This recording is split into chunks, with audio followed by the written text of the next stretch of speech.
Douglas Bickford, 7:19 a.m. here in Klamath Falls, Oregon on the 18th of October 2021. It's going to be a beautiful day today. I'm worthy to be loved. I'm worthy to love. I love my inner child. I'm going to take care and nurture my inner child. I love Douglas A. Bickford. I'm a beautiful person from the inside out. All good things are coming to Douglas A. Bickford. I'm full of goodness. Any past sexual, emotional, physical abuse I took as a child is not my fault.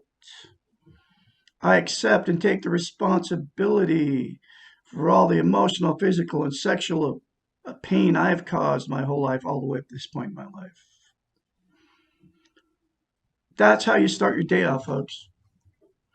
And it will change you from the inside out, okay?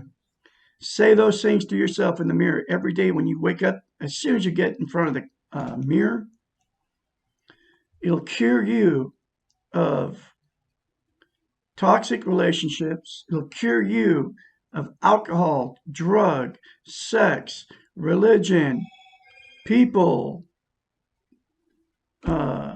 addictions. It will cure your personality disorders. It will fix you, okay? What it does for you is gives you, it's called self-esteem. And if you don't have any self-esteem, you can't love and you can't be loved and you can't be content without it. And what you use to try to get content is drugs, alcohol, sex, TV, religion, people, material possessions, caffeine, nicotine, to get content, okay? None of those will ever make you content. You'll just continue on your life in a fog. Without self-esteem, you're psychologically lost, okay? Hot chocolate. I gave up caffeine the 10th of February 2021 because caffeine is a stimulant. Caffeine is a drug. It's classified as a stimulant, just like meth, just like all the speed, okay? It's classified as a drug, just like narcotics, just like pot. Anyway, if you do that, if you say those things to yourself in the mirror when you get up in the morning, and you can, it's your choice to say those things to yourself in the mirror. It's also your choice to get the book. It's in a link in the description of every video I put up, down below, okay?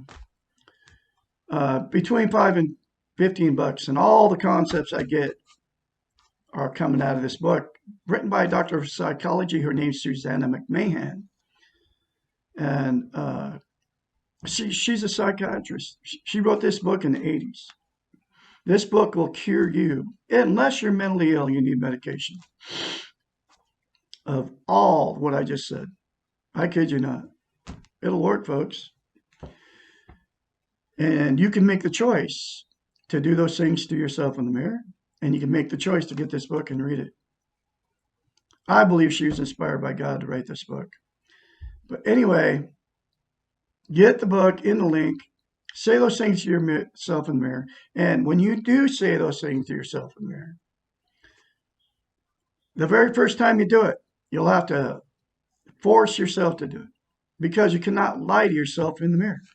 That's a psychological phenomenon that happens, okay? Because you're looking directly at yourself and you can't lie to yourself in the mirror. And I can do it. First time I did it, I had to it's been about 11 months, okay? I started doing that. I had to force myself to do it. But once I started doing it, the more I said it, not even in front of the mirror, the more positive you say about yourself, the more it will come to you for sure. And the reason I'm doing this is because I am this woman's spokesperson. She is nowhere to be found. This book is not on the New York bestseller list because I believe it's because they don't want us to have self-esteem. They don't want us to have they don't want us to be content because we buy, buy, buy. I met a guy yesterday. He's 72 or 74. Really nice guy, Greg and Sandy. And anyway, I met this guy when I first got here. He's like an acquaintance. Uh, but he had a beautiful, I think it was like a, I don't know, three-quarter ton pickup truck. I think it was a Dodge. Just a beautiful white truck, nothing wrong with it. Gas engine. And I asked him if he had paid that thing off. He had paid that thing off. Then I see him yesterday in Grocery Outlet, and he says, "You got to check out my new rig." I go, "What happened to the other one you had?" It was a beautiful truck. "Well, I got me one. I got me one on steroids now." He bought a Dodge 3500 diesel, okay, which is a 1 ton. Uh, it's got 2 cabs, crew cab, okay, 2 seats instead of just one. Say 4-door. Anyway, he takes me out there, and I go, "So what'd you do with your other truck?" He traded the thing for this truck, and it was a used truck. It had 102,000 miles on it. And his other one, I'm not sure how many miles that thing had on it, but it was a gas. And it was a beautiful truck. And he wasn't happy. He paid $25,000 or $26,000 for this new truck. It's not even new. 2014 or something like that. And with 102,000 miles on it. But it was a diesel. Okay. So he only reason he traded it. And he lost his butt when he traded. He gave it to the dealership. That thing was paid for in cash. He lost his butt instead of selling that thing outright. I don't know how much he got for that thing. Now he has payments again. Now he has insurance, big insurance payments again. Have to have full coverage. But my whole point is that's how people aren't content. He did it because he's not content inside. He's got everything. He had a beautiful truck, and but that's what people do, and that's what you do. I don't do it anymore because I'm content inside because I have self-esteem now because of mirror therapy. I call it mirror therapy. She doesn't call it in the book mirror therapy. But anyway, I'm doing this because nobody's doing it. Nobody's teaching how simple it is. I'm talking all over the whole internet. I'm the absolute only one. Teaching self-esteem, teaching how to get it, self-esteem, which I just told you how to get it, and teaching how simple it is. They all talk around it. All the gurus all over YouTube, all over the media, the TV never talks about it.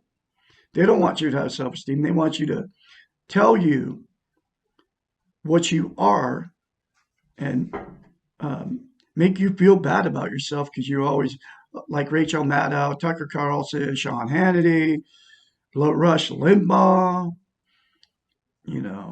all the TV celebrities, even on the news, they're all actors. And you're busy. You condemn yourself, judge and condemn and criticize yourself because you look at these people on TV and they're all perfect. They're all famous. They're all rich. They have, multiple houses, cars, they got it. They made it. They're successful. But you look at them when you walk into the TV and it makes you feel bad about yourself. And that's exactly why they created the TV. Just to do that to your brain. That's why they got us addicted to nicotine. That's why they got us addicted to caffeine. And the proof of that is they put powdered caffeine in soda pop so kids get it. Okay. Caffeine is very bad for you. It really is. It's a drug. It's a stimulant, just like I just said. Anyway, I'm going through the book, Portable Therapist, one chapter at a time. I am this woman's spokesperson, and I will do this probably the rest of my life because nobody's doing it. Like I said, nobody's telling you how to get it, and nobody's telling you how simple it is. And it is simple. If you say those things to yourself in the mirror, don't tell anybody that you're doing it. Just do it. You will attain self-esteem. And you will not attain self-esteem unless you say those three things to yourself in the mirror every day and keep doing it the rest of your life. And I can be your mentor. I've been through the change. I've changed. Uh, I can be your mentor because you need somebody to encourage you along the way. And I'm the only one that you can, will encourage you because everybody else doesn't even think you're from another planet. If you start talking about self-esteem. When was the last time you talked about self-esteem? Nobody talks about it. Okay. Nobody. Your friends, your family, your church, where you work at. Everybody's too busy talking about, what's on the news and all the terrible stuff that you see on the TV. And you can help yourself tremendously by turning off the television. That's your choice. Click, turn it off. And the radios, because they all feed you negative information, and that's what you get. Okay, here's how they get you. 5 o'clock a.m., here it comes every day, 7 days a week. 5 o'clock a.m., here comes the news all the way up to 11 a.m. Then you get in your car to go to work. As soon as you listen to all this junk after you drink your coffee, you smoke a cigarette, or you do some kind of vaping or whatever, if you don't smoke, or you get some kind of liquid caffeine in you as soon as you wake up, or you take a caffeine pill. A lot of people are doing that too, to get motivated, okay? And then they get you on the way to work. You turn your radio on, right? You'll hear some kind of clip of news while you're on your way to work. Then 5 o'clock, as soon as you get home, man, here they are. Start pounding you again at 5 p.m. all the way up to 11 o'clock. So you get this negative information in you when you start your day, throughout the day. Then they get you at night before you go to bed. Okay? 7 days a week, 24/7. And then the next day you start it all over again. Negative information. You can change your whole world by turning all that off and start saying good stuff about yourself all throughout the day. And start focusing all your attention and energy on positive things, like the beautiful stuff you've been blessed with in the United States. Hot and cold running water, a warm bed, a place to live, your cars, we've been blessed in the United States of America, and people in the United States take all that stuff for granted. The little birds chirping outside your window. I got huge 100-year-old trees right in front of my house. They're full of life, full of little birds, and I can hear them chirping all the time, even in the wintertime. That's their homes. And anyway, you can change your whole life by saying positive stuff about yourself and quit putting negative stuff into your subconscious and to your brain. That's how they got us. And they did it to us on purpose. Caffeine and nicotine are one of the ways they did it. Alcohol, drugs, prescription drugs. Now your doctors are giving you prescription drugs. Antidepressants. If you live in the present, which is right now, is all we got, don't live in the past and guilt, don't live in the future and anxiety, and live in the now, live the future as it becomes the present. That's the only thing you can do.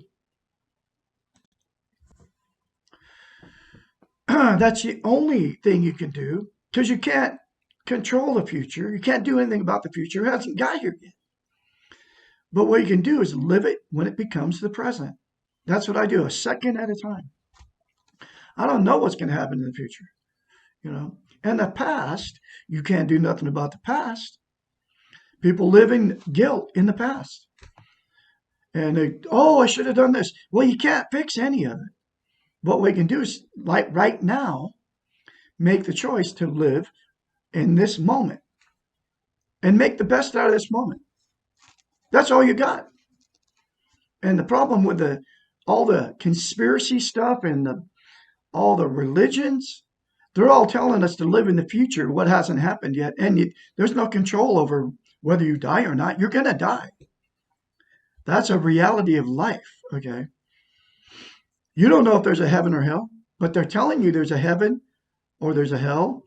If the religions are telling you that you're going to hell, no matter which one it is, or you're going to a bad place, unless you do what that particular religion says in the future. But you can't do nothing about the future. You don't know what's coming in the future. You just have to live the moment. You know for a fact that you're going to die, right? You have to accept that fact. We are going to all die. That's the way it is. Life's unfair. Life's full of pain, and life's full of fear. We die in pain. We live in pain. We're born into pain. Okay, that's the way it is. That's our reality. You have to accept that and get on with the life. Okay, and keep living, even though all this stuff is happening. And accept that life is unfair and that death is prevalent and that bad things happen to people. Okay. But if you're living in the moment, nothing's happening right at this moment. I can't go in the future. All I know is I'm going to live the future when it comes. All the conspiracy junk on the internet, YouTubes, the Facebooks. Anyway, I'm going through the book Portable Therapist, chapter at a time, and here's the next chapter. This is chapter 76. It's called What is a Dysfunctional Family? And there's many dysfunctional families out there because nobody has any self-esteem. I believe 99% of the population on the planet is running around without self-esteem because nobody's teaching it. And that's why I am here. Douglas Bickford is teaching it. What is a dysfunctional family? This term is currently used to define families or relationships that do not function in a healthy manner. People involved in these families are caught in some type of vicious cycle that is causing all concerned pain and destructive patterns of relating with each other and to themselves. And I came out of one. I married into one 4.5 years ago. And it was a terrible thing. And that's one of the reasons I attained self-esteem in a 7-month period between November 20 to May of 21, living in an RV in Christmas Valley, Oregon, because I left a dysfunctional family. I left a toxic relationship on the 1st and 2nd November 2020. And I found first place I landed I left everything I owned except for 1987 Dodge van, 1987 23-foot Prowler trailer that needed work. Okay. And ended up in my son's house who was with that same type of person I was with, which is an alcoholic, abusive woman. And found this book buried in a box, looking for a coffee cup. And this book changed my life, and the mirror therapy changed my life. Anyway, let's continue on here. Families with an alcoholic, a drug addict, a member with personality disorder, an abusive member, a criminal, or any type of destructive person are usually dysfunctional. This term evolved from perceiving the family as a system rather than focusing on the offender's problem. When one person in the family has a major problem, the whole family has a problem, and everyone becomes involved in the mess. And it's a huge mess. Dysfunction can also occur without an offending person. If there is a big family secret or outside conflict that affects the family in a destructive manner, the family can become dysfunctional. Now, I was in one. My wife was holding all kinds of sexual abuse secrets that her family did to her mother, father, her brother, her sister. And she even told me, I stuff everything, she says. And we were in therapy when we split up. And our therapist, a woman, even told her, because she told the therapist, I stuff everything. I don't talk about nothing. And the therapist even told her, you stuff it, comes out in other ways. And it did come out in other ways. It destroyed our marriage is what it did.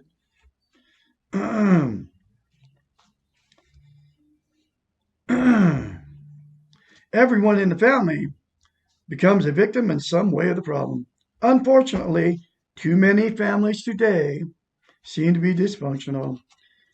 These families have too much tension, a lack of meaningful communication, and an inability to deal with feelings.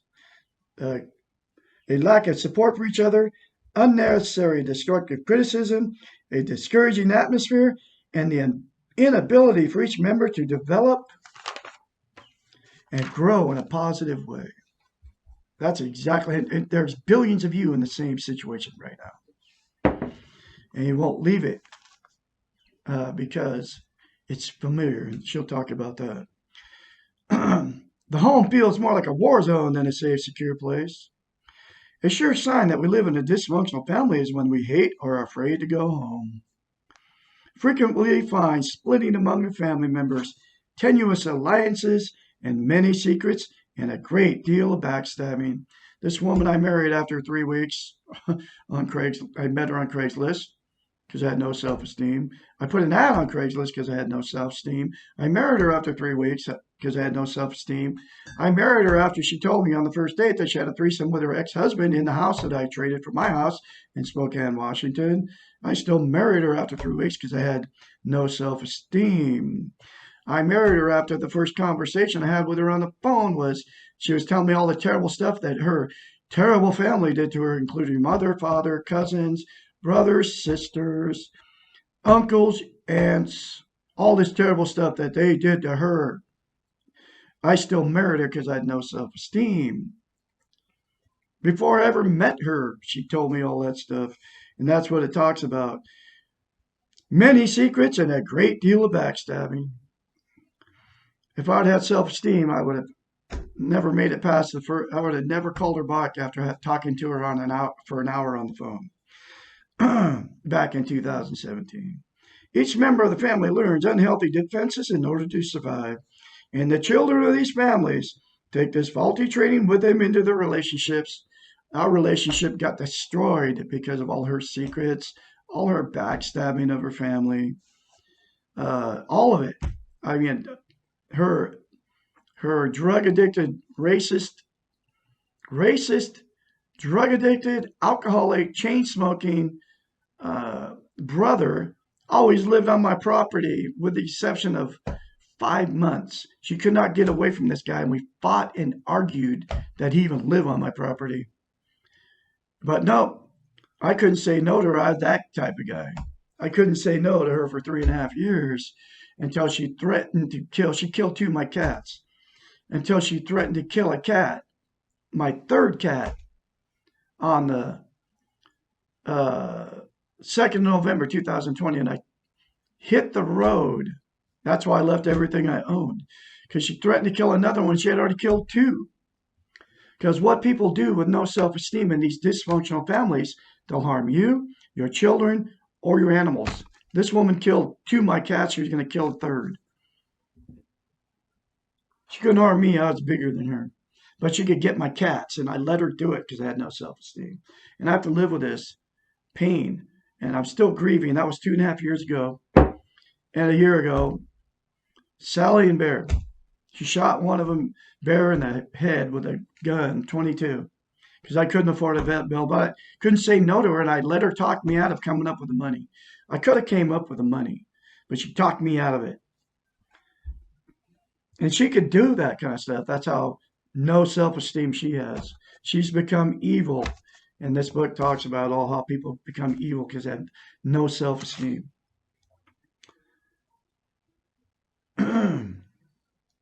Because so she took all that stuff into all the secrets and everything into our relationship, destroyed our marriage.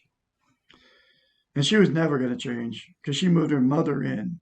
And then she always had her brother living there, okay, on our property. I was supporting his deadbeat butt for 3.5 years, with the exception of about 5 months. And she would always cook for him, and he'd eat our food, and never contribute nothing except for his coming in there screaming at her. Anyway, in this way, several dysfunctional families will evolve after one dysfunctional family of origin. Dysfunctional families produce dysfunctional people who then go to create dysfunctional families. That's the way it works. Family therapists discover that it is not enough to take the person with a problem out of the family for treatment and then send the patient back into the dysfunctional system. In order to have positive change, the emphasis must shift to the family unit and away from the designated problem person.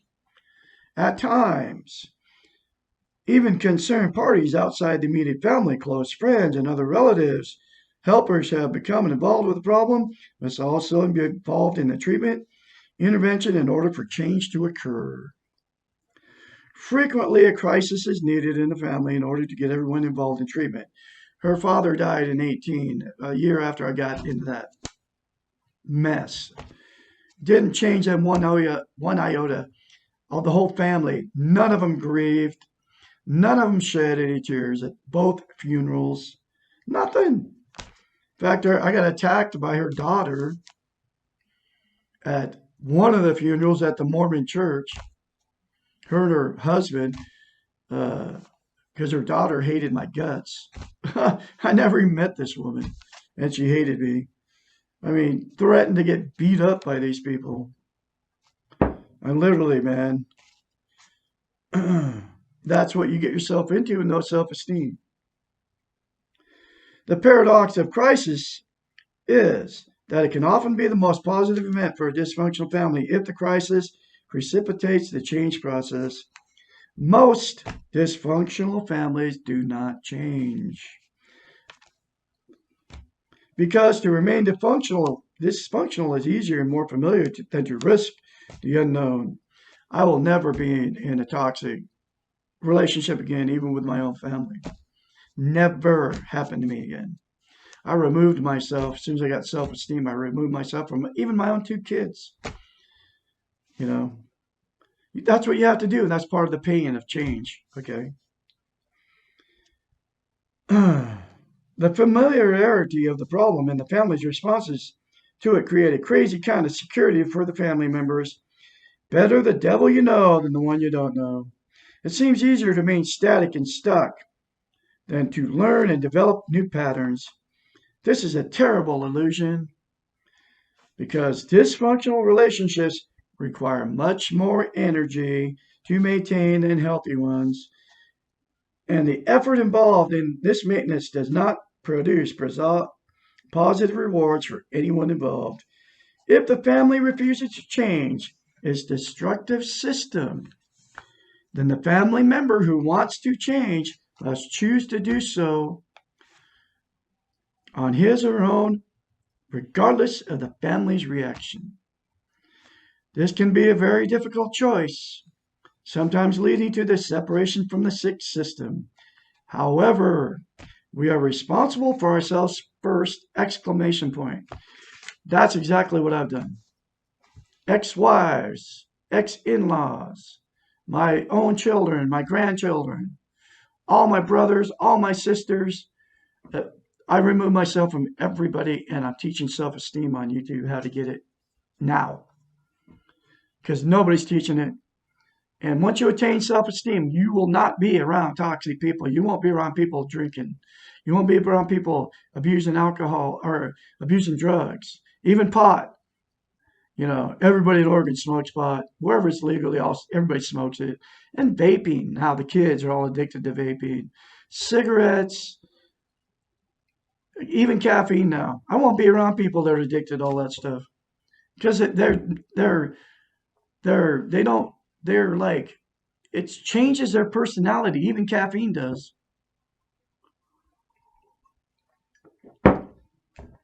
So anyway, that's what you get when you get self-esteem. Douglas Bickford will have another chapter for you tomorrow out of The Portable Therapist, which is, why am I still afraid of my mother or father? Like, sub, and share these very important videos. I have like 21 YouTube channels, and when you find me, sub me. Best way to get a hold of me is 458-232-5238. I can be your mentor when the change starts. You all have a great day out there. And look at yourself in the mirror. Say, I love you. Say, I love my inner child. Say, I'm worthy to be loved. Say, I'm a beautiful person. I'm full of goodness on the inside. Say that daily. Do not tell anybody you're doing it, and your life will change. I guarantee it.